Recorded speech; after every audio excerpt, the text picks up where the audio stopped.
না, আসসালামু আলাইকুম ওয়া রাহমাতুল্লাহ। প্রিয় দর্শক, আপনারা যে যেখান থেকে আমার এই ভিডিওটি দেখবেন অবশ্যই শেয়ার করে দিবেন।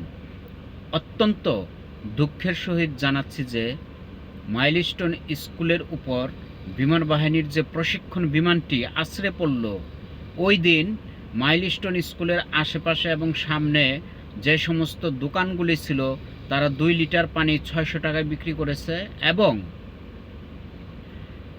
ওই এলাকায় যে সমস্ত রিক্সা এবং সিএনজি আছে তারা অতিরিক্ত ভাড়া হাঁকিয়েছেন। এটা অত্যন্ত দুঃখজনক এবং ন্যাক্কারজনক কাজ।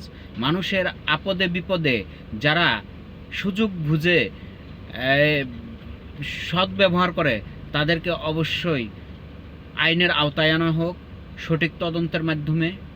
এবং মানুষের যে এই একটা কথা আছে যে মানুষ মানুষের জন্য, সেই মানুষের জন্য যেন কাজ করে এবং সেই শিক্ষাটা তাদেরকে দেওয়া হোক এই বিচারের মাধ্যমে।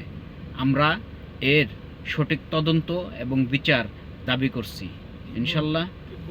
সকলেই ভালো থাকবেন এবং দেশবাসী এই ভিডিওটি শেয়ার করে দিন। আসসালামু আলাইকুম।